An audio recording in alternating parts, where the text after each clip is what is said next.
देखो कल वाली जो शीट चल रही थी अपनी, जो अपन शीट पढ़ा रहे थे कल, उसमें अपने 1 2 3 नंबर का क्वेश्चन हो गया था लेक्चर नंबर 2 में इंग्लिश मीडियम के अंदर। तो अभी 4 से स्टार्ट कर रहे हैं और आज हम लोग इस लेक्चर नंबर 2 को जो है वो कंप्लीट करेंगे, उसके बाद ही अपन क्लास बंद करेंगे आज। ठीक है बेटा, तो बिना बात के आगे चलते हैं फटाफट से रोज की तरह। देखो क्वेश्चन नंबर 4 अपन को दे रखा है ना, क्वेश्चन नंबर 4 है यहाँ पर। क्वेश्चन नंबर 4 दे रखा है अपन को शीट का लेक्चर नंबर 2 का कि if a matrix capital A satisfies, एक मैट्रिक्स अपन को दे रखी है जो कि सेटिस्फाई करती है, किसको सेटिस्फाई करती है, ए स्क्वायर माइनस का 5a प्लस का 7a इक्वल टू 0। ठीक है, तो यहाँ पर ये गिवन है अपन को। देखो ये यहाँ पे गिवन है कि जो मैट्रिक्स है A satisfies, matrix A satisfies the equation ये है ए स्क्वायर माइनस का 5a प्लस में 7i और इक्वल टू 0। ये मैट्रिक्स है, जीरो मैट्रिक्स है, क्योंकि हम लोग मैट्रिक्स वाला चैप्टर पढ़ रहे हैं। तो ए हमारे पास एक मैट्रिक्स है जो कि इस मैट्रिक्स इक्वेशन को क्या करती है, सेटिस्फाई करती है। Then find the value of p, if p की वैल्यू निकालनी है। और एक अपन को एक मैट्रिक्स इक्वेशन और दे रखी है कि ए की पावर 8 इक्वल टू यहाँ पे पी इंटू कैपिटल ए और प्लस में क्यू इंटू आई। एक सेकेंड इक्वेशन हम लोग इसको और मान करके चल रहे हैं। ठीक है, अब देखो शुरू करते हैं पर अपना क्वेश्चन। आज का पहला सवाल, ए हमारे पास एक मैट्रिक्स दे रखी है जो कि इस मैट्रिक्स इक्वेशन को सेटिस्फाई करती है। एक इक्वेशन अपन को यहाँ पे और गिवन है जिसमें लिखा हुआ है ए की power 8 equal to small p into A और क्यू इंटू आई। तो ए हमारे पास मैट्रिक्स है, आई भी हमारे पास मैट्रिक्स है, तो पी और क्यू जो है ये हमारे पास एज अ कांस्टेंट यहाँ पर यूज में आ रहे हैं। ठीक है, अब तरीका क्या होता है, देखो पी और क्यू निकालने का। भाई पी की वैल्यू पूछा है, पर ऐसा नहीं कि पी ही पूछे हमेशा। ये किसी ना किसी एग्जाम में आया हुआ क्वेश्चन है, वो आपसे P into Q, P plus Q, P minus Q, P upon Q, Q upon P, कुछ भी पूछ सकता है। तो कुल मिलाकर पी और क्यू हमारे पास सेकेंड इक्वेशन में है, और सेकेंड इक्वेशन में राइट हैंड साइड में है पी क्यू, जबकि लेफ्ट में अगर अपन देख रहे हैं तो ए की पावर 8 अपन को यहाँ पर दे रखी है।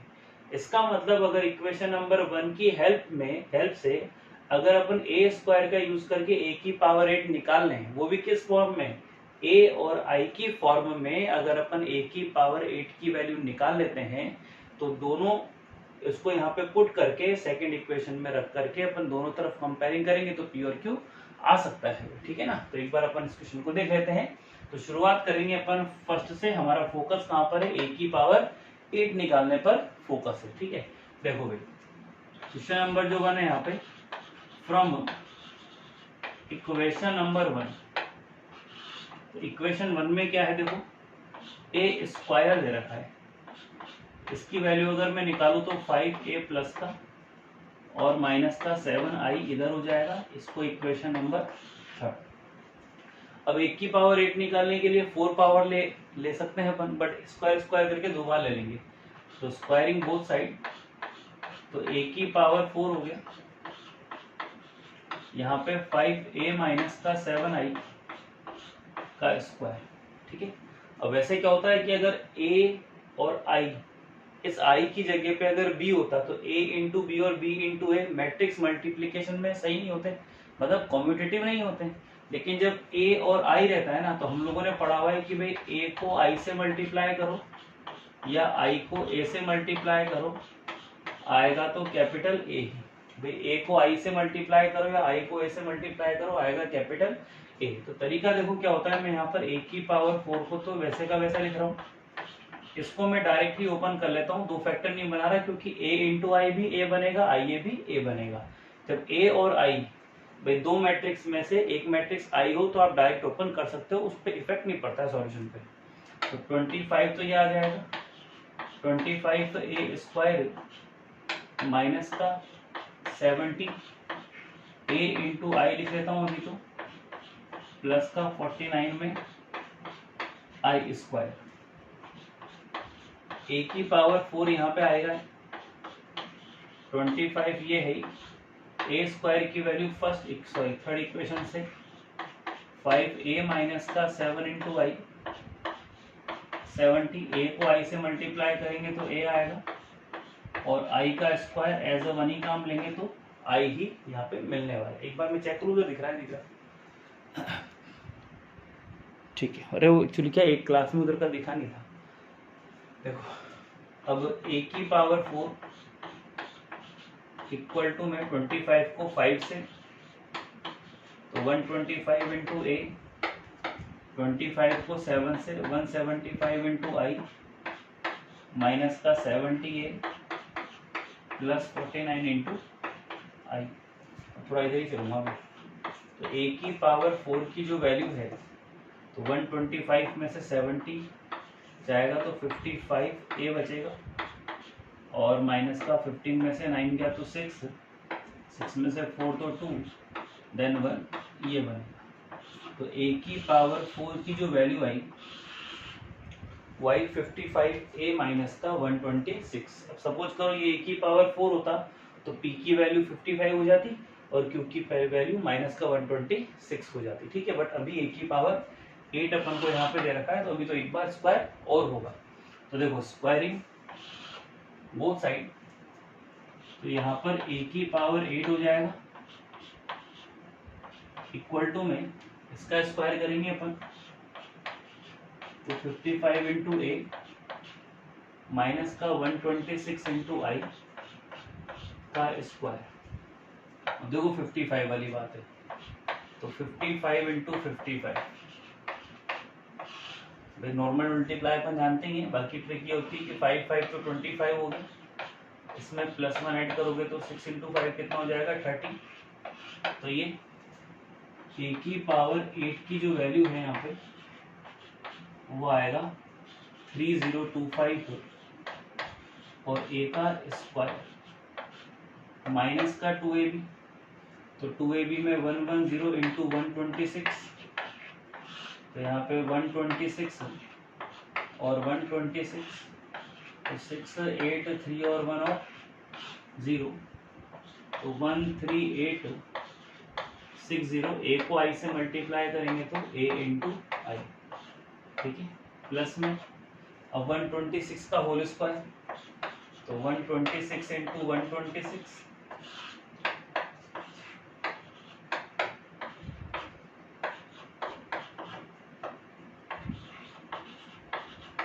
आप भी कर सकते हैं भाई मल्टीप्लाई अपने आप, 6 7 8 5 और 1, तो ये आएगा 15876। बड़े आराम से करने का क्वेश्चन है ये, ठीक है। थोड़ा सा देखो नाइट हो भी रही है, वीडियो बना रहे हैं तो भी, है ना, तो थोड़ा थकान भी हुई है, सुबह से आज पढ़ाई पढ़ा रहे हैं। देखो तो ये वैल्यूज आ गई हमारे पास, है ना बेटा। देखो आगे चलते हैं। अब इसके अंदर a की पावर 8 तो ये है 3025, इस a स्क्वायर की जगह पे कौन आ रहा है 5a माइनस का 7i, 13860। ai को a लिख सकते हैं अपन, और प्लस में 15876, और आई स्क्वायर की वैल्यू कितनी हो जाएगी i, ठीक है।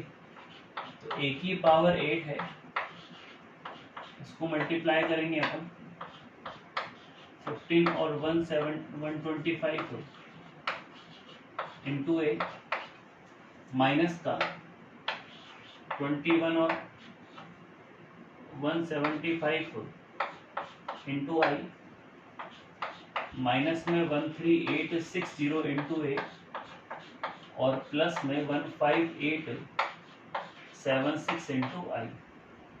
तो a की पावर 8 की जो वैल्यू आ रही है हमारे पास यहाँ पर, ठीक है ना, वो कितनी आ रही है देखो, 5 में से 0 गया तो 5 बचा, 12 में से 6 तो 6 बचा, 10 में से 8 तो 2 बचा, और 4 में से 3 तो 1 बचा, इनटू में a आ गया, माइनस 15 में से 6 गया, देन 9 बचा, 16 में से 7 गया तो दोबारा 9 बचा, 10 में से 8 गया तो 2 बचा, और 10 में से 5 गया तो 5 बचा, और इक्वल टू में कौन है i। तो देखो हमने क्या करा, a की पावर 8 की जो वैल्यू है ना वो a की फॉर्म में और i की फॉर्म में निकाल ली। जबकि अपन को इक्वेशन नंबर सेकंड में a की पावर 8 दे रखा है ना, तो इक्वेशन नंबर सेकंड से a की पावर 8 की वैल्यू यहाँ लिखेंगे, तो p into capital A plus q into I, इसको अपन 1265 इंटू a प्लस करके माइनस में 5299 इंटू आई ऐसा लिख सकते हैं। अब देखो यहाँ पर a का जो कोफिशिएंट है वो है p, यहाँ पर a का कोफिशिएंट है ये, तो सिंपल सी बात है कि p की जो वैल्यू आ गई 1265, ये वैल्यू हमारे पास इसकी वैल्यू निकल गई p की वैल्यू कि भाई 1265 है, q पूछेगा तो माइनस का 5299 वैल्यू आ जाएगी। ठीक है, तो कुल मिला के हमारा जो क्वेश्चन नंबर जो 4 दे रखा था उसमें मैं दे रखा था कि भाई p की वैल्यू कितनी है, तो 1265 b अपना आंसर रहेगा। ठीक है बेटा, b क्या रहेगा अपना आंसर रहने वाला है यहाँ पर। क्लियर? ठीक, चले नेक्स्ट देखो, नेक्स्ट भी छोटा सा क्वेश्चन है, मैं यही कर देता हूँ। क्वेश्चन नंबर 5 अपन को दे रखा है, चलो उसको मिटा ही कर। ठीक है भाई, चले आगे बेटा नेक्स्ट।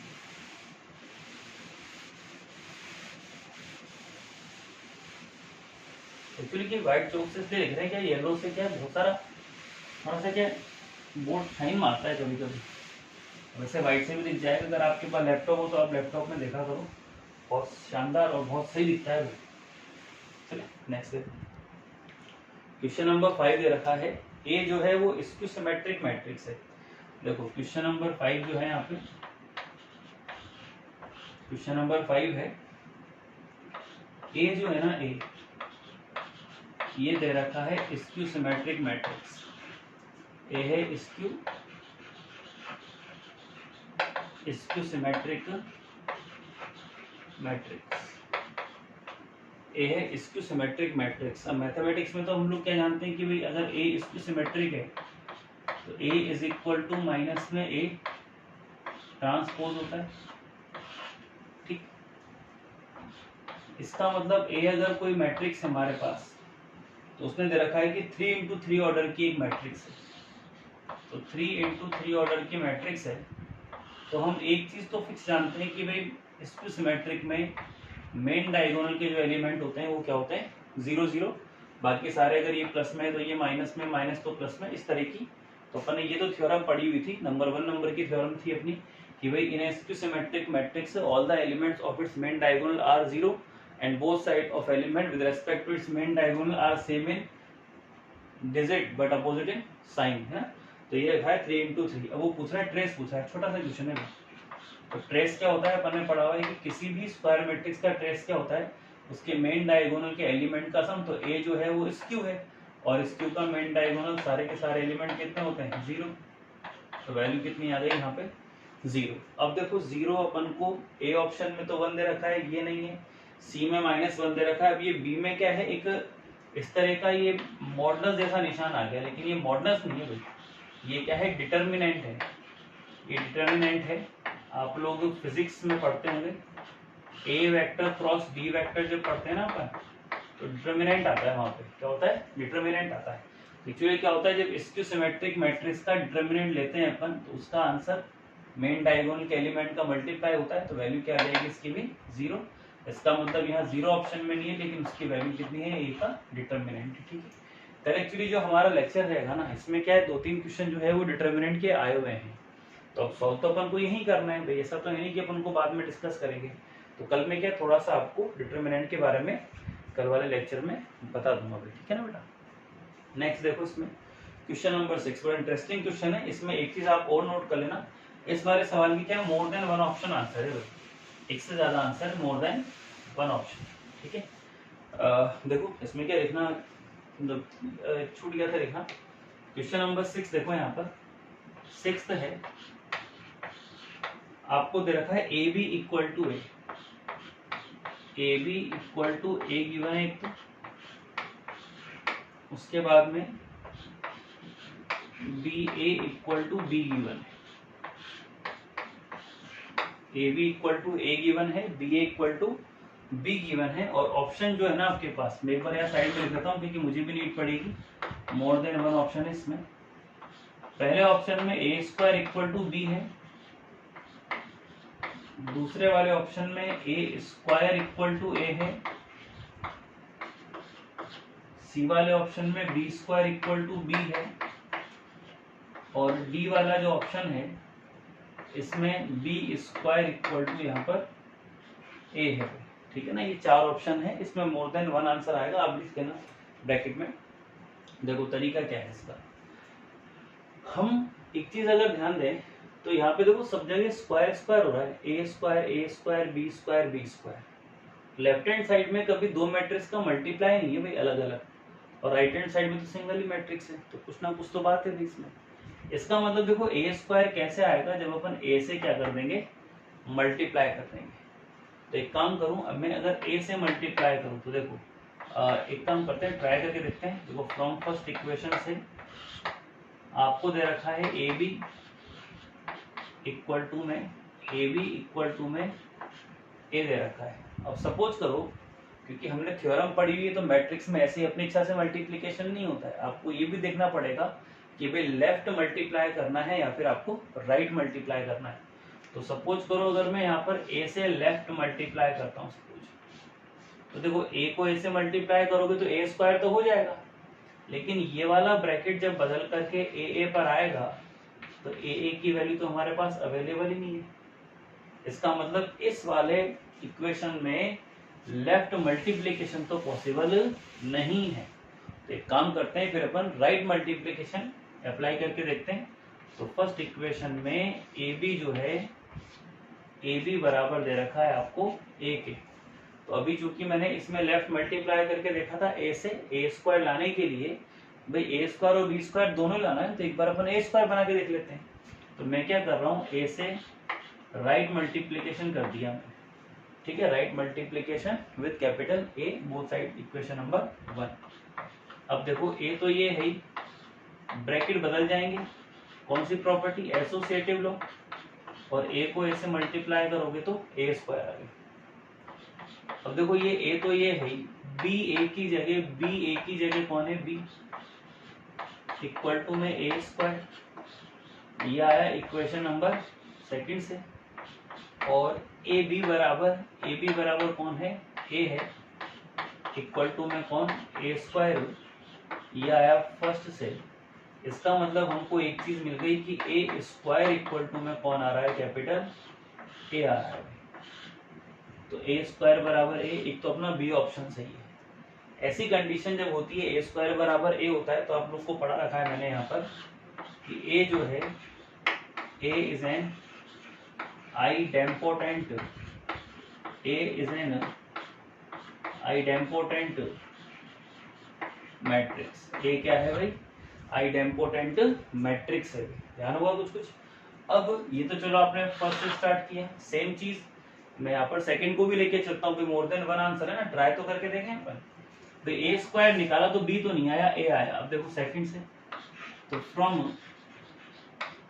इक्वेशन सेकंड बी ए, ऐसा नहीं कि आप उससे नहीं कर सकते, आप बी से मल्टीप्लाई भी कर सकते हो, है ना।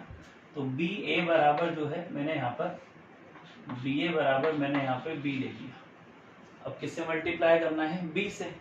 तो अगर मान लो मैं यहाँ पर अगर बी से मैं लेफ्ट में मल्टीप्लाई करूंगा तो बी और बी स्क्वायर तो हो जाए, लेकिन ये ब्रैकेट बी पे आएगा, कुछ मतलब ही नहीं है। इसका मतलब यहाँ पे भी जो है लेफ्ट मल्टीप्लिकेशन नहीं है भाई, तो यहाँ पे भी बी से क्या होगा, राइट मल्टीप्लाई होगा। तो right multiplication by capital B. तो देखो यहाँ पे एसोसिएटिव वाले से ब्रैकेट बदलेगा, तो ब्रैकेट ए और बी पर आ गया, बी को बी से मल्टीप्लाई करेंगे तो कौन आ जाएगा, बी स्क्वायर। एसोसिएटिव प्रॉपर्टी है ना, मल्टीप्लिकेशन में प्रॉपर्टी ये सब याद होनी चाहिए शीट करने से पहले है ना, थोड़ा सा अब आराम से करो, है ना, ठीक है। ध्यान से, कोई चीज समझ में नहीं आया वीडियो को बैक करके आप दोबारा देखो। ए बी की जो वैल्यू है वो कितनी आ रही है, ए आ रही है। अब थोड़ा धीरे धीरे पढ़ा रहा हूँ मैं ना, कहाँ हो गई थोड़ी सी, ये आ गई इक्वेशन नंबर कहाँ से, 1 से। अब बी ए जो है, बी ए बराबर है किसके, बी के, तो बी ए बराबर है यहाँ पर बी के, ये आपके पास कहाँ से आ गया, सेकेंड इक्वेशन से आ गया। और अगर बी स्क्वायर के बराबर है तो बी स्क्वायर भी किसके बराबर है यहाँ पर, बी के, इसका मतलब हमारे पास एक ऑप्शन जो है वो सी वाला इसमें और है, एक ऑप्शन जो है वो कौन सा है, सी वाला इसमें ऑप्शन और आया। तो दो ऑप्शन हो गए, इसमें बी आ गया और सी आ गया। और यहाँ से भी अगर अपन देखें तो यहाँ से भी क्या पता लगा कि B is an idempotent matrix.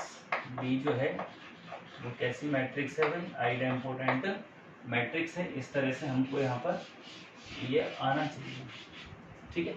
तो 6 वाले क्वेश्चन में हमारे मोर देन वन आंसर था। तो एक तो ए स्क्वायर बराबर ए आ गया और एक बी स्क्वायर बराबर बी आ गया। कभी कभी मैथमेटिक्स में ऐसे भी देता है भाई ए और बी जो है वो बोथ आर आइडेम्पोटेंट मैट्रिक्स, ठीक है। चले आगे, चले, ठीक है। नेक्स्ट देखो बेटा, हाँ भाई क्या होता है, सीट ऐसी ही होती है, थोड़ी सी स्पीड में तो आना ही पड़ेगा। तो अपन ऑफलाइन पढ़ रहे हैं तो चलो ठीक है, थोड़ा स्लो पढ़ रहे हैं, ज़रा मतलब ऑनलाइन पढ़ रहे हैं तो अगर ऑफलाइन होता है थोड़ा सा फास्ट भी हो सकता है रहता। भाई इसमें क्या देखो, आपका पढ़ा हुआ तो होता ही है पहले, है ना, अपने निकाल तो रखा ही पहले से ही, बस थोड़ा सा ठीक है वैसे अपन को टचअप देना होता है। देखो नेक्स्ट क्वेश्चन नंबर 7। अरे वाह, ये बहुत इंटरेस्टिंग क्वेश्चन है भाई। ये क्या है, आपके वेक्टर्स से रिलेटेड है। ये एक बुक है एमएल खन्ना, उसमें से शायद लिया था मैंने, ये जब शीट बनाई थी जब। देखो क्वेश्चन और कंपटीशन में भी आया हुआ है, तो उसमें दे रखा था किस चीज में 7। देखो ये दे रखा है आपको, ए जो है एक मैट्रिक्स है, ए हमारे पास एक मैट्रिक्स दे रखी है। एक ऐसा क्वेश्चन और आएगा आगे जिसमें tan थीटा भी निकालेंगे अपन, सेम क्वेश्चन है। ए दे रखा है आपको x1 और जो b है ना b, और b दे रखा है अपन को, ये है 1 4 5 और 2 इनटू में क्या दे रखा है ए। एक तो ये दे रखा है और एक ये दे रखा है दोनों। और आपसे ये बोला गया है कि both are two column vectors which are parallel to each other, ठीक है। कॉलम वेक्टर है, इसका मतलब ए जो है यहाँ पर x1, देखो इसमें एक ही कॉलम है ना, तो कॉलम मैट्रिक्स है, और कॉलम मैट्रिक्स को कॉलम वेक्टर भी बोलते हैं, ठीक है, शुरू में पढ़ा था अपन ने फर्स्ट डे। और बी जो है ये भी कॉलम मैट्रिक्स है, मतलब हो सकता है कि एक ही वैल्यू यहाँ पुट कर रहे हैं पर ये भी कॉलम में है, ठीक है। तो उसने बोला है तो होगी। अब ये कंडीशन है कि which are parallel to each other then find the value of x, जो कि एक दूसरे के क्या है, पैरेलल हैं भाई। तो कॉलम वेक्टर पैरेलल हैं। तो सबसे पहली बात तो देखो यहाँ पर ये दे रखा है कि ये, चलो पहले एक कॉन्सेप्ट पढ़ लेते हैं। देखो एक कॉन्सेप्ट है यहाँ पर वेक्टर वाला। वेक्टर का कॉन्सेप्ट ये है कि व्हेन वे वेक्टर में रहेगा कि जब A vector and B vector are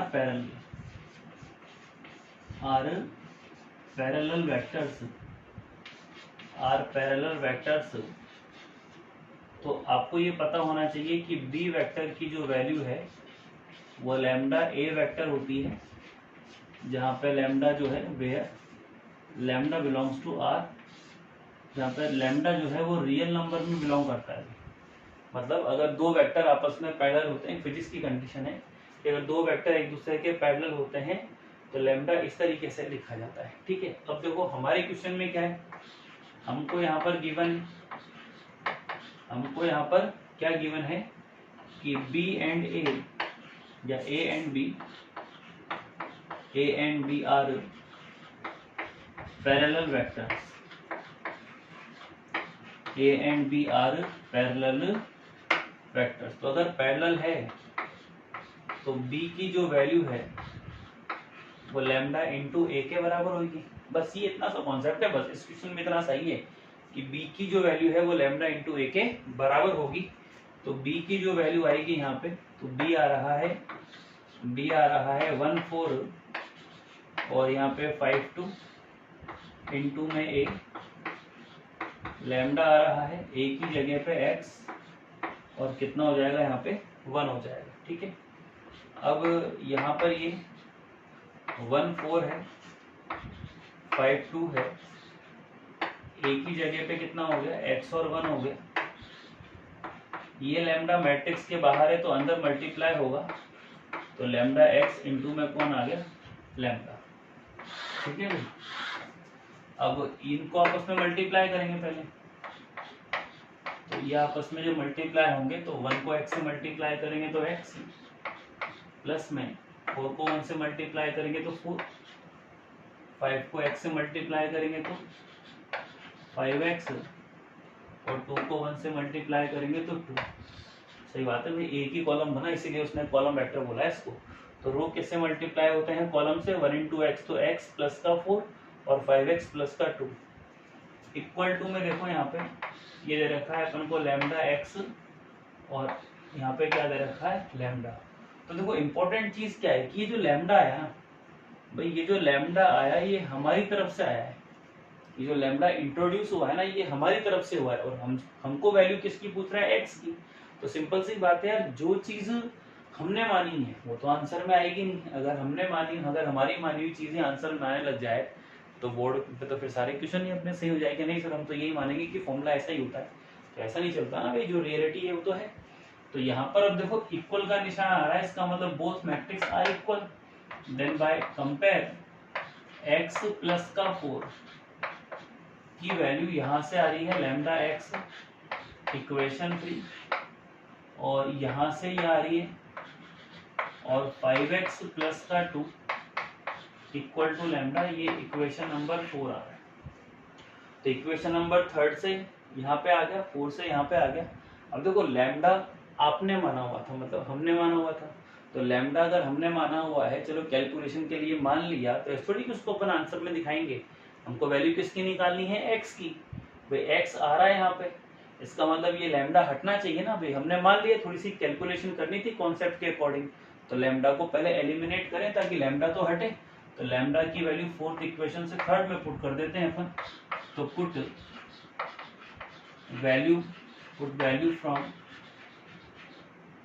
value of lambda in 3rd from 4th equation. ठीक है भाई, आज व्हाइट चौक से पढ़ा के देख लेते हैं, कोई प्रॉब्लम नहीं होगी। अभी आप लैपटॉप में ऐसे देखोगे ना, थोड़ा कलर को थीम को डार्क करके, तो बहुत अच्छा दिखेगा आपको इसमें।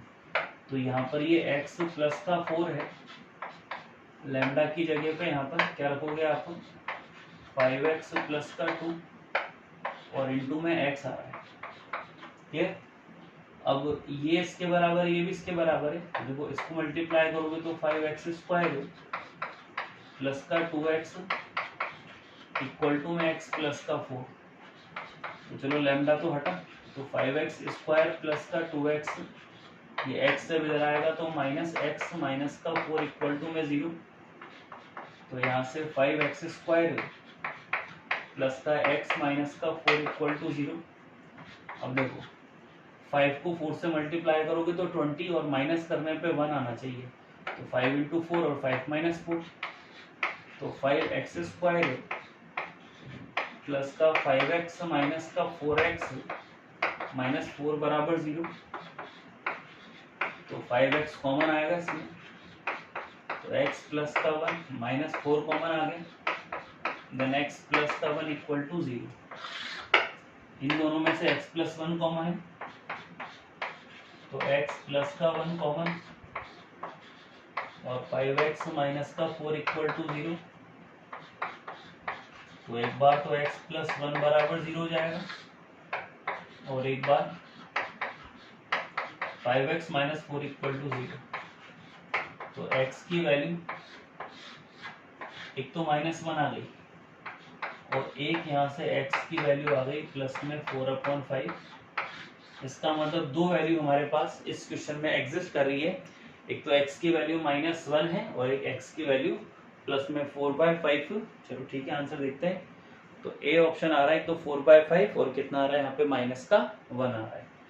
ठीक है भाई, तो इस तरीके से मेन कॉन्सेप्ट इसमें यही है कि जब ए वेक्टर और बी वेक्टर, दो वेक्टर अगर अपन को दे रखे हैं और वो दोनों वेक्टर अगर आपके पास पैरेलल वेक्टर होते हैं, तो ऐसी कंडीशन में B vector equal to lambda A या A vector equal to lambda E, जो भी बड़ा उसको दे लिख दो, जो छोटा उसको दे लिख दो, उससे कोई फर्क नहीं पड़ता वही चीज।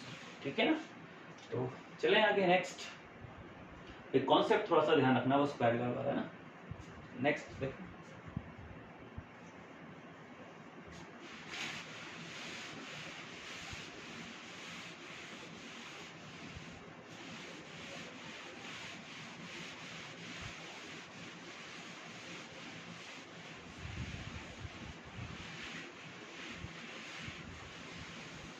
नेक्स्ट नेक्स्ट क्वेश्चन है डायगोनल DIAG। चलो मल्टीप्लाई है। देखो एक बार एक छोटा सा एक शॉर्ट सा बता दूं मैं पहले एक बार डायगोनल के लिए। देखो शॉर्ट ट्रिक है, एक तरह से शॉर्ट ट्रिक है। जैसे मान लो ए हमारे पास एक डायगोनल मैट्रिक्स है, सपोज करो मैं थोड़ा सा मैं 2 × 2 पे अप्लाई कर लेता हूँ। डायगोनल में क्या होता है कि मेन डायगोनल के एलिमेंट जो है वो डिफरेंट होते हैं, बाकी सारे जीरो होते हैं। अब मान लो मुझे ए का स्क्वायर करना है, अकॉर्डिंग टू लॉ हम क्या करेंगे, मल्टीप्लिकेशन से a इंटू ए करेंगे ना भाई। थोड़ी सी क्या ट्रिक सेट होती है देखो इसमें डायगोनल में, तो वो ट्रिक बता रहा हूँ मैं आपको ताकि आपको क्या ज़्यादा मेहनत नहीं करनी पड़े। अब होगा क्या, जब अपन इसको मल्टीप्लाई करेंगे तो रो किससे मल्टीप्लाई होता है, कॉलम से। तो 1 को 1 से तो 1, 0 को 0 से तो 0, 1 को 0 से तो 0, 0 को 2 से तो 0, 0 को 1 से तो 0, 2 को 0 से तो 0, 0 को 0 से तो 0 और 2 को 2 से कितना 4।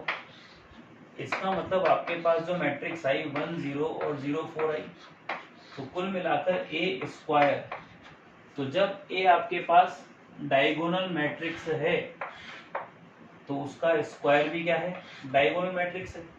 और अगर आप ध्यान दो तो इस डायगोनल मैट्रिक्स को क्या मैं ऐसे लिख सकता हूँ क्या, DIAG, और क्या लिखते थे अपन 1, 2 और ए स्क्वायर जब किया तो क्या लिख सकता हूँ DIAG और 1, 4। इसका मतलब ट्रिक क्या है डायरेक्ट वो समझो कि अगर कोई डायगोनल मैट्रिक्स अगर आपको इस तरीके से यहाँ पर दे रखी है तो उसका जब आप स्क्वायर करते हो या कोई भी पावर करते हो, जैसे ए की पावर 1 करने पे ये आया, तो स्क्वायर करने पे क्या होता है डायगोनल ही बनेगा और इन दोनों के एलिमेंट का क्या हो जाएगा, मल्टीप्लाई हो जाएगा। ठीक है, मतलब क्या होता है जैसे डायगोनल है तो 2 बार अगर आप डायगोनल लिखोगे DIAG 1/2, ये 1 और 2, तो 1 को 1 से और 2 को 2 से, तो कितना आ जाएगा 1 और कितना आ जाएगा 4। ऐसे डायगोनल मैट्रिक्स में कर सकते हो। बात समझ में भाई, अगर ए आपके पास मैट्रिक्स है और ए का स्क्वायर कर रहे हो तो डायगोनल को डायगोनल से मल्टीप्लाई करोगे तो आएगा तो डायगोनल ही। तो उनके मेन डायगोनल के एलिमेंट भी आपस में क्या हो जाते हैं, मल्टीप्लाई। जैसे पहला वाला पहले से और दूसरा वाला दूसरे से, इस तरीके से मल्टीप्लाई हो जाता है। नहीं तो बाकी ये फुल डिटेल तो अपन को आती है ही सही भाई। DIAG का मतलब होता है कि हमारे पास यहाँ पे हम जो मैट्रिक्स पढ़ने वाले हैं वो मैट्रिक्स कौन सी है, डायगोनल मैट्रिक्स है। ठीक है ना। देखो अब इस शॉर्ट ट्रिक का तरीका अपन काम लेते हैं। बहुत सारी मैट्रिक्स हमारे पास डायगोनल आती है भाई। ये देखो बड़ी बड़ी कैलकुलेशन है बेटा। अब इतनी कुछ अगर ट्रिक से बैठ जाए तो देखो क्वेश्चन नंबर 8 देखो पहले।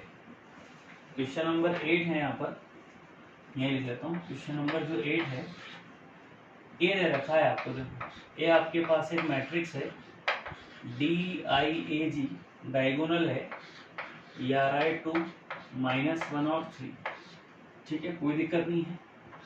और जो B है ना, B ये भी आ रहा है डायगोनल मैट्रिक्स आ रहा है -1 3 और कितना आ रहा है यहाँ पे 2 आ रहा है। ठीक है, देन A स्क्वायर भी निकालना है। क्या निकालना है, A स्क्वायर इंटू B निकालने की बात कर रहा है। तो पहले एक काम करें, A स्क्वायर निकाल दें। अब A क्या होता है भाई, A इंटू A होता है। A की जगह पे क्या हो जाएगा, देखो थोड़ा शॉर्ट की जगह डिटेल लेता हूँ। डन डायगोनल ये कितना आ रहा है 2 -1 और 3। दोबारा से A वाली भी क्या है बेटा, डायगोनल 2 -1 और 3। तो जब दो डायगोनल मैट्रिक्स आपस में मल्टीप्लाई होती है तो भी क्या मिलेगा, एक डायगोनल मिलेगा। मल्टीप्लाई कैसे, पहले का पहले से, तो 2 का तो 2 से कितना हो गया 4, -1 का -1 से तो 1 और 3 का 3 से तो कितना आ जाएगा 9। ठीक है, अब हमसे क्या पूछ रहा है वो, now A square into B पूछ रहा है वो। तो A स्क्वायर की जगह पे कौन है, देखो डायगोनल है 4 1 और 9, और B जो है B वाली जो मैट्रिक्स है वो है -1 3 और 2। तो जब दो डायगोनल आपस में मल्टीप्लाई होंगी तो आएगा तो डायगोनल ही, लेकिन इनके जो एलिमेंट आएंगे तो 4 को -1 से मल्टीप्लाई करोगे तो -4, 1 को 3 से मल्टीप्लाई करोगे तो 3 और 9 को 2 से मल्टीप्लाई करोगे तो 18। तो इस तरह की मैट्रिक्स आएगी हमारे पास। तो बी ऑप्शन है -4 3 18 डायगोनल। तो कैपिटल जो है बी अपना क्या हो जाएगा, आंसर हो जाएगा।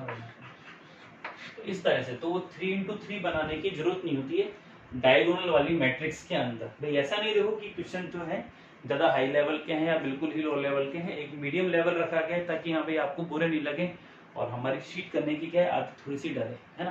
तो हमारी आदत नहीं होती शीट करने की। अभी भी देखो रोजाना मैं वीडियो बना के डाल रहा हूँ, बट फिर भी खूब बच्चों को क्लास में भी कहता हूँ कि देखा करो, लेकिन ठीक है कोई बात नहीं देख पा रहे तो कुछ परिस्थितियाँ होती सबकी अपनी अपनी में, ठीक है। देखो 9th क्वेश्चन है, 9 तो डायरेक्ट ही हो जाएगा। DIAG दे रखा है, x y z a square है, तो स्क्वायर करोगे तो एक्स पे भी स्क्वायर, वाई पे भी स्क्वायर, जेड पे भी स्क्वायर, तो डी ऑप्शन आ जाएगा। ये कोई विशेष बात नहीं है। क्वेश्चन नंबर 10 देखो, ठीक है, आज का लास्ट क्वेश्चन देखेंगे अपन। ये question number 10 most important question है भाई, कंपटीशन में आया हुआ है। देखो कंपटीशन अगर मैं बोलता हूँ ना तो ये सब IIT वाले ही क्वेश्चन है, कोई मेंस में ही, अधिकतर मेंस में आए हुए हैं, ठीक है। देखो find the number of the matrices in which 1 और more digit take out from 4 digit, ठीक है। क्या लिखा हुआ है, 1 और more digit take out from 4 digit. 1 और मोर, देखो ये लिखा हुआ है कि 1 और मोर डिजिट्स, 1 और more digits take out from 4 digit.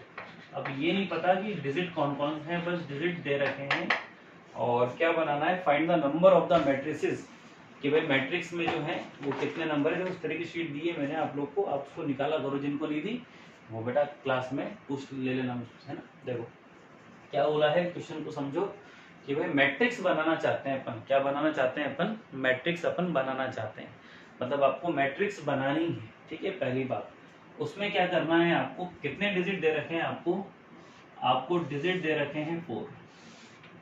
कितने डिजिट दे रखे हैं आपको, यहाँ पे 4 डिजिट दे रखे हैं और टेक आउट लेने हैं आपको। कितने डिजिट लेने हैं, या तो एक डिजिट लोगे, नहीं तो फिर आप क्या करोगे, यहाँ पे ज्यादा डिजिट लोगे। तो टोटल डिजिट है आपके पास 4, ठीक है। कितने डिजिट है आपके पास, 4 आपके पास डिजिट है। तो या तो आप एक डिजिट को लोगे पहले, तो 4 में से एक को लोगे। इसका मतलब मान लो अगर कोई 4 डिजिट हमारे पास हो, सपोज 1 2 3 और 4, तो इन चारों में से अगर आपको एक डिजिट लेना पड़ेगा तो आपको उसको सेलेक्ट करना पड़ेगा ना, कि भाई आप कौन सा डिजिट आप सेलेक्ट कर रहे हो, कौन सा डिजिट जो है आप सेलेक्ट कर रहे हो। तो जब सिलेक्शन किया जाता है तो अपने 11th में पढ़ा हुआ है, क्या काम में आता है, कॉम्बिनेशन का यूज आता है। किसका काम आता है, कॉम्बिनेशन का, क्योंकि आपको सेलेक्ट करना है। भाई 4 में से मान लो इन 4 डिजिट में से आपको एक डिजिट लेना है, तो 4 में से जब आप एक डिजिट लेते हो तो 4C1 आता है ना, इसका मतलब कॉम्बिनेशन आया ना।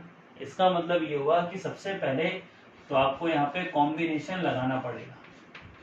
सबसे पहले आपको यहाँ पे क्या लगाना पड़ेगा, कॉम्बिनेशन लगाना पड़ेगा, ठीक है। कॉम्बिनेशन के बाद इनटू, भाई आपने जो डिजिट चुना है, सपोज करो 1 चुना है, तो 1 को आपको अरेंज भी करना पड़ेगा। भाई मैट्रिक्स में आपको अरेंज करना पड़ेगा, बना आप मैट्रिक्स रहे हो ना कि डिजिट। तो मैट्रिक्स में जब भी आप अरेंज करते हो तो हम लोग उसमें ये तो करते हैं ना कि भाई ऑर्डर क्या रहेगा उसका, भाई कितने एलिमेंट आप ले रहे हो, उसके क्या क्या पॉसिबल ऑर्डर्स हैं। तो सबसे पहली बात तो कॉम्बिनेशन हो गया, भाई आपने चुन लिया, चुनने के बाद आप उसको अरेंज करोगे, भाई रो में अरेंज करोगे, कॉलम में अरेंज करोगे, या दोनों में अरेंज होगा। तो अरेंजमेंट जब होता है तो क्या होता है, परम्यूटेशन। अरेंजमेंट जब होता है तो क्या होता है, परम्यूटेशन। उसके बाद जब आप अरेंज करके मैट्रिक्स बनाओगे, सपोज करो आपने एक डिजिट लिया, आपने 2, उस एक डिजिट को आप अरेंज करना चाहते हो तो आपके पास 1x1 ऑर्डर वाली मैट्रिक्स में तो आप अरेंज कर सकते हो, ठीक है ना भाई। अगर आपने डिजिट लिए, मान लो 2 डिजिट लिए 2 और 3, तो 1x2 में भी अरेंज कर सकते हो और 2x1 में भी अरेंज कर सकते हो। तो कितने पॉसिबल ऑर्डर्स हैं, मैट्रिक्स बनानी है तो मैट्रिक्स तो रो और कॉलम से ही तो बनती है। और होता क्या है उसमें, भाई जो मैट्रिक्स होती है उसमें क्या होता है, रो और कॉलम ही तो होता है। तो पॉसिबल ऑर्डर्स कितने आएंगे यहाँ पे वो देखने पड़ेंगे। तो यहाँ पर ये आएगा possible orders, possible orders of a matrix. तो ये तीन चीज मिला करके टोटल मैट्रिक्स बन जाएगी कि भाई यहाँ पे मैट्रिक्स आप कितने तरीके से बना सकते हो। तो ये हमारे पास एक पैटर्न बन के आएगा यहाँ पर कि भाई मैट्रिक्स अपन को यहाँ पर जो है, ये मैट्रिक्स जो है अपन को इस तरीके से यहाँ पर बनानी है। तो शुरू करें अपन इसको ध्यान में रखते हुए। देखो कॉम्बिनेशन, सबसे पहले अपन एक डिजिट लेते हैं, 4 में से अपन एक डिजिट ले रहे हैं। तो 4 में से जब आप एक डिजिट लोगे तो 4 में से, देखो थोड़ा इधर कर दूं क्या, मैं इधर कर देता हूँ, कॉम्बिनेशन है तो 4 में से आपने एक डिजिट लिया इनटू, अरेंज करोगे तो देखो अरेंजमेंट का फॉर्मूला बताता हूँ मैं। जैसे मान लो हमने फॉर्मूला पढ़ा था कि n ऑब्जेक्ट अगर आपके पास दे रखे हों और अगर r को आपको अरेंज करना हो तो npr होता था, ध्यान है। कैसे लिखते थे आप, भाई ऊपर वाले का जो फैक्टोरियल है वो ऊपर, और ऊपर वाले में से नीचे वाला जो है वो क्या हो जाएगा, माइनस हो जाएगा। भाई n अगर डिफरेंट ऑब्जेक्ट्स आपके पास गिवन है और एक ही टाइम पे अगर आप r ऑब्जेक्ट को अरेंज करना चाहते हैं तो फॉर्मूला क्या होता है कि ऊपर वाले का फैक्टोरियल ऊपर और ऊपर वाले में से नीचे वाला माइनस किया था। अब सपोज करो मैं n की जगह 4 ऑब्जेक्ट ले रहा हूँ, 4 ऑब्जेक्ट हैं और चारों में से मैं चारों को ही अरेंज करना चाह रहा हूँ। तो फॉर्मूले के हिसाब से क्या होगा कि भाई ऊपर वाले का फैक्टोरियल ऊपर और ऊपर वाले में से नीचे वाला माइनस। तो यहाँ पर 4 फैक्टोरियल तो ये आ गए और 4 में से 4 0 फैक्टोरियल की वैल्यू 1, तो कितना आ गया 4 फैक्टोरियल। इसका मतलब अगर ये दोनों डिजिट सेम है, भाई 4p4 अगर है तो इसकी वैल्यू कितनी होती है, 4 फैक्टोरियल होती है।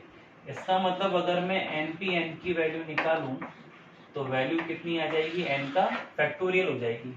तो देखो यहाँ पे आपने एक ही डिजिट लिया है, 4 में से आपने एक डिजिट लिया। अब वो एक डिजिट में से आप एक को ही तो अरेंज करोगे ना, भाई 4 में से आपने एक को चुन लिया, इन 4 डिजिट में से आपने 2 को ले लिया, तो अरेंज आपको 2 को ही तो करना है। तो एक डिजिट है और एक डिजिट को ही अरेंज करना है, तो एक डिजिट है और एक डिजिट को ही अरेंज करना है, तो 1p1। पॉसिबल ऑर्डर्स क्या क्या हो सकते हैं भाई, अगर एक ही एलिमेंट अगर आप लोग ले रहे हो तो पॉसिबल ऑर्डर 1 into 1 ही तो हो सकता है भाई। एक ही तो रो हो सकती है और एक ही क्या हो सकता है, उसमें कॉलम हो सकता है। तो पॉसिबल ऑर्डर कितना हो गया 1। तो अब अगर इसको मैं कैलकुलेट करूं तो 4 को 1 टाइम ओपन करोगे तो 4 आ गया। 1p1 का मतलब होता है 1 का फैक्टोरियल और इनटू में 1, तो 4 तो ये है ही, 1 फैक्टोरियल की वैल्यू 1 हो गई, इनटू में 1, तो कितनी मैट्रिक्स बनेगी 4 into 1 into 1, 4 मैट्रिक्स बन जाएगी। और सिंपल सी बात है, आप एग्जांपल लेके देख लो। अगर मान लो मैं 1 को लेता हूँ तो 1 की मैट्रिक्स, 2 को लेता हूँ तो 2 की, 3 को लेता हूँ तो 3 की, और 4 को लेता हूँ तो 4 की मैट्रिक्स, ऐसे मैट्रिक्स बन जाएगी। ठीक है, तो ये अपना एक छोटा सा पोर्शन अपन ने 1 को लेकर के किया है। ठीक है ना, अब देखो अपन थोड़ा सा शुरू कर लेते हैं। तो यहाँ पे आपने भी एक एलिमेंट लिया, उसके अकॉर्डिंग कितनी मैट्रिक्स बनेगी 4। ज्यादा भी ले सकते हो, मोर भी है, तो 2 एलिमेंट लोगे तो 4 में से 2 लिया, 2 में से 2 को ही अरेंज करना है, तो 2p2, 2 फैक्टोरियल है मतलब 2 एलिमेंट है, तो पॉसिबल ऑर्डर्स एक तो 1 into 2 बन सकता है और एक 2 into 1। भाई एक मैट्रिक्स तो बन सकती है 1 रो की और 2 कॉलम की, और एक मैट्रिक्स बन सकती है 2 रो की और 1 कॉलम की, तो 2 मैट्रिक्स बन सकती है ऐसी। तो इनटू में 2, 4 को 2 बार ओपन करोगे, करा हुआ है देखो, 4 into 3 अपॉन में 2 का फैक्टोरियल इंटू 2p2 का मतलब क्या होता है 2 का फैक्टोरियल इंटू में कौन है 2, तो 2 फैक्टोरियल से 2 फैक्टोरियल खत्म, 4 into 3 तो 12, तो ये रहा, और इंटू में 2 कितना बन जाएगा 24 मैट्रिक्स बनेगी। भाई कितनी बनेगी 24। ठीक है भाई, 4 में से आपने 2 को अरेंज करना है, मतलब 4 में से 2 को सेलेक्ट करना है, फिर जो सेलेक्ट किए उसी को आपको अरेंज करना है। कितनी मैट्रिक्स बन सकती है उसके ऑर्डर से पता लग सकता है कि भाई 2 मैट्रिक्स बन सकती है, एक तो 1 into 2 की और एक 2 into 1 की, तो ऐसी कितनी बनेगी 24।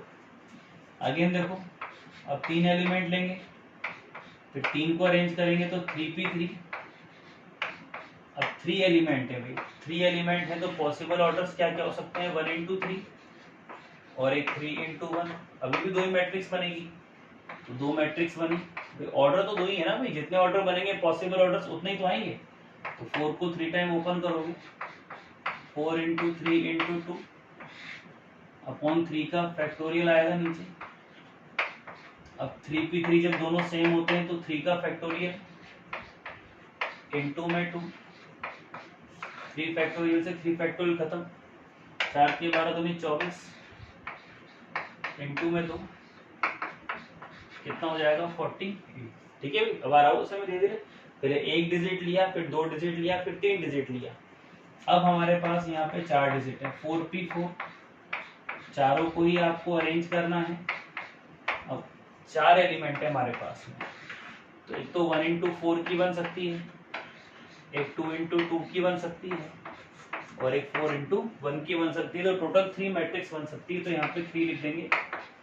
4p4 की वैल्यू 1 होती है, कैसे होती है भाई, NCN बराबर कितना बता रखा है आपको 1, क्लास 11, 4p4 4 का फैक्टोरियल और इंटू में 3, 4 फैक्टोरियल 4 के 12 दूनी 24 इंटू में 3 कितना हो गया 72 हो गया।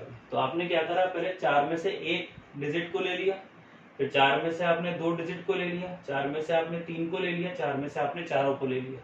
तो पहले आपने सिलेक्शन करा है, फिर आपने उसको अरेंज करा है, और कितने एलिमेंट से कितनी मैट्रिक्स बन सकते हो तो उनके ऑर्डर से पता लगा सकते हैं। तो अपन ने ऑर्डर ले लिया। अब देखो यहाँ पे 4 और 4 8 और 8 16 और 2 18 का 8, हासिल का 1 और 2 3 2 3 4 7 148। तो टोटल जो मैट्रिक्स बनेगी हमारे पास में, वो मैट्रिक्स कितनी बनेगी 148 मैट्रिक्स बनेगी। ठीक है ना। तो इस तरीके से ये हमारा क्वेश्चन होना है, और थोड़ा सा अपन को ध्यान रखना है, क्वेश्चन में साफ साफ बोला गया था कि भाई how many matrix are there in which we select 1 और more digits taken out from 4 digit. तो 4 डिजिट में से आपको एक या एक से ज्यादा डिजिट लेने हैं और बना सकते हो। तो सबसे पहली बात देखो, सवाल पढ़ने से पता आना चाहिए, कोई फॉर्मूला पर्टिकुलर बनाया हुआ नहीं है कि हाँ भाई, तो क्वेश्चन पढ़ने से अरेंजमेंट होता है। मोस्टली परम्यूटेशन का क्वेश्चन है, कॉम्बिनेशन का क्वेश्चन है, मैट्रिक्स का क्वेश्चन है, तीनों चीजें मिक्स कर दी। ठीक है ना। तो सबसे पहले सिलेक्शन मतलब कॉम्बिनेशन, फिर जो सेलेक्ट किया उसको अरेंज करोगे आप। अरेंज करने के बाद कितने तरीके से आप उसको अरेंज कर सकते हो, तो how many possible orders are there, तो उनके नंबर अपन यहाँ पे लिख लेंगे। ठीक है ना।